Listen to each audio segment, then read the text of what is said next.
আসসালামু আলাইকুম দর্শক, আমন্ত্রণ জানাচ্ছি এখনকার বাংলা সংবাদে। শুরুতেই থাকবে শিরোনাম, পরে বিস্তারিত। সর্বশেষ দেশের গুরুত্বপূর্ণ সংবাদ জানিয়ে দিব। শুরুতেই শিরোনাম, পরে বিস্তারিত।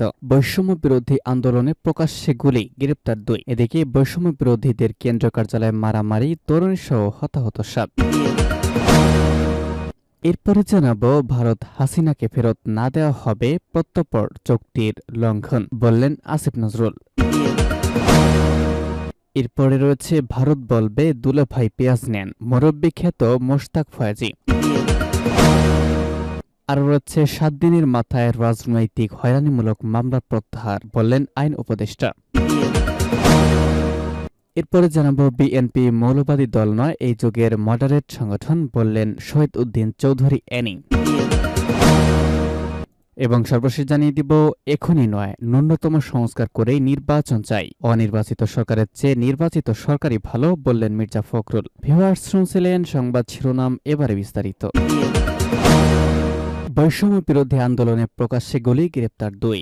এদিকে বৈষম্য বিরোধীদের কেন্দ্রীয় কার্যালয়ে মারামারি, তরুণী সহ হতাহত 7। চট্টগ্রামে বদ্রহাটে বৈষম্য বিরোধী আন্দোলনে ছাত্র জনতার ওপর হামলাকারী 2 অস্ত্রধারীকে গ্রেপ্তার করেছে পুলিশ। গতকাল রাত 9টার দিকে চান্দগাঁও আবাসিক এলাকায় থেকে গ্রেপ্তার করা হয়েছে। গ্রেপ্তার 2 জন হলেন রিভু মজুমদার এবং মোহাম্মদ জামাল। চান্দগাঁও থানার ভারপ্রাপ্ত কর্মকর্তা মোহাম্মদ আবদাব উদ্দিন এই তথ্য নিশ্চিত করেছেন। পুলিশের দাবি, রিভু মজুমদার ছাত্রলীগ অস্ত্রধারীর ক্যাডার ও জামাল উদ্দিন যুবলীগ অস্ত্রধারী ক্যাডার। তারা দুজনই বৈষম্য বিরোধী ছাত্র আন্দোলনে হামলার দায় হওয়া মামলায় উল্লেখিত এজাহার নামে আসামি। জুলাই আগস্টে ঘটনার পর গ্রেপ্তার এড়াতে তারা আত্মগোপনে চলে যায়। ওসি আফতাবউদ্দিন বলেন, গ্রেপ্তার 2 জন বৈষম্য বিরোধী ছাত্র আন্দোলনে প্রকাশ্যে অস্ত্র উঁচিয়ে গুলি করেছিল। গোপন সংবাদের চান্দগাঁও আবাসিক এলাকায় অভিযান পরিচালনা করে তাদের গ্রেপ্তার করা হয়। গ্রেপ্তার পরবর্তী কার্যক্রম চলমান রয়েছে। এদিকে রাজধানীর বাংলা মোটরে বৈষম্য বিরোধী ছাত্র আন্দোলনের কেন্দ্রীয় কার্যালয়ে 2 গ্রুপের মারামারিতে তরুণ 7 শিক্ষার্থী আহত হয়েছে।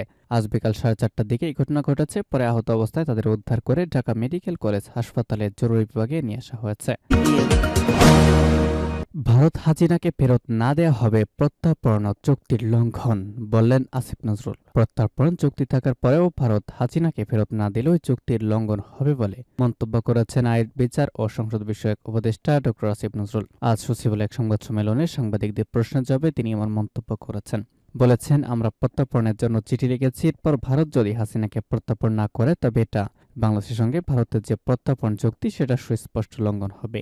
সে ব্যাপারে আমরা বিশ্ব সমাজে পদক্ষেপ নিব, সেটা পররাষ্ট্র মন্ত্রণালয়ের মাধ্যমে ঠিক করা হবে। হাসিনা বিরোধীদের মধ্যে ইন্টারপোলের মাধ্যমে রেড অ্যালার্ট জারি করা হয়েছে জানিয়ে আইন উপদেষ্টা বলেন, আমাদের যা যা করণীয় আছে আমরা করে যাচ্ছি। আরও কিছু করণীয় থাকলে ক্ষেত্র বিশেষে চিন্তা করে আমরা করব। মানবতা বিরোধী অপরাধের দায় আন্তর্জাতিক অপরাধ ট্রাইব্যুনালে হাসিনা বিচার শুরু হয়েছে। প্রত্যর্পণ চুক্তি অনুযায়ী হাসিনাকে বাংলাদেশ ফেরত পাঠাতে চিঠি দিয়েছে পররাষ্ট্র মন্ত্রণালয়। ভারত বলবে দুলাভাই পেঁয়াজ নেন, মুরব্বি খ্যাত মোশতাক ফয়েজি। ভারতের আগ্রাসন ও আমদানি রপ্তানি নিয়ে মুরব্বি খ্যাত মোশতাক ফয়েজি বলেন, দেশের যুবকেরা উৎপাদনমুখী হলে ভারতের দিকে চেয়ে থাকতে হবে না, বর্ডারে কাঁটাতারের কাছে এসে তারাই বলবে দুলাভাই পেঁয়াজ নেন। আজ সুনামগঞ্জের দোয়ারবাজার বগলা ইউনিয়নে বাগানবাড়ি ওয়াজ মাহফিলে কথা বলেছেন তিনি। আর বলেছেন, ভারতের আগ্রাসন আমরা মানি না। ছাত্র জনতা বৈষম্য বিরোধী ছাত্র আন্দোলনের সময় প্রমাণ করে দিয়েছিল যে আগ্রাসনকে ঠেকাতে তারা বুক চিতিয়ে লড়তে পারে, যার উদাহরণ আবু সাইদ, যিনি পুলিশের সামনে বুক চিতিয়ে দাঁড়িয়েছিল। ঠিক তেমনি ভারতের আগ্রাসনের বিরুদ্ধেও বাংলার জনতা বিএসএফের সামনে বুক পেতে দিতে রাজি আছে। তিনি বলেন, ভারত আমাদের প্রতিবেশী দেশ। ইচ্ছে করলেই যেমন প্রতিবেশী হওয়া যায় না, ঠিক তেমনি প্রতিবেশী বদলানো যায় না। ছাত্র জনতা এটা জানে কিভাবে প্রতিবেশী দেশকে শিক্ষা দিতে হবে। বৈষম্য বিরোধী ছাত্র আন্দোলনে বিজয়ের পরে সিলেট সুনামগঞ্জের আওতায় যতগুলো মন্দির ছিল, আমাদের ছাত্ররা, স্কুল কলেজের ছাত্ররা মন্দিরগুলো পাহারা দিয়ে দেখিয়ে দিয়েছিল সংখ্যালঘুদের নিরাপত্তা কিভাবে বিধান করা লাগে। মুসলমানরা সেটা প্রমাণ করেছিল। তিনি আরো বলেন, গো হত্যার অপরাধে ভারতে একজন মুসলমানের উপর যখন আঘাত করা হয় তখন সমস্ত মুসলমানের উপর আঘাত করা হয়। বাংলাদেশে এমন কাজ করে না। বাংলাদেশে সকল সম্প্রদায়ের মানুষকে তিনি জানান, বাংলাদেশে বসবাসকারী সকলের একমাত্র পরিচয় তারা বাংলাদেশী। 7 দিনের মধ্যে রাজনৈতিক হয়রানিমূলক মামলা প্রত্যাহার, বললেন আইন উপদেষ্টা। আগামী 7 দিনের মধ্যে প্রায় 2,500 রাজনৈতিক হয়রানিমূলক মামলা প্রত্যাহারের উদ্যোগ নেওয়া হয়েছে বলে জানিয়েছেন আইন উপদেষ্টা। তিনি বলেছেন, দেশের 25টি জেলায় 2,500 রাজনৈতিক হয়রানিমূলক বা গায়েবী মামলা চিহ্নিত করা হয়েছে। সব মামলায় লাখ লাখ মানুষ আসামি। আগামী 7 দিনের মধ্যে এসব মামলা প্রত্যাহারের উদ্যোগ নেওয়া হবে। আজ সচিবালয় আইন মন্ত্রণালয়ের সভাকক্ষে সমসাময়িক বিষয় নিয়ে সাংবাদিকদের সঙ্গে মত বিনিময় সভায় তিনি এসব কথা বলেন। এ সময় সাইবার সিকিউরিটি আইন সংস্কারের উদ্যোগ নেওয়া হয়েছে বলেও জানান উপদেষ্টা। তিনি আরও জানান, তথ্য প্রযুক্তি মন্ত্রণালয় এই বিষয়ে কাজ করছে।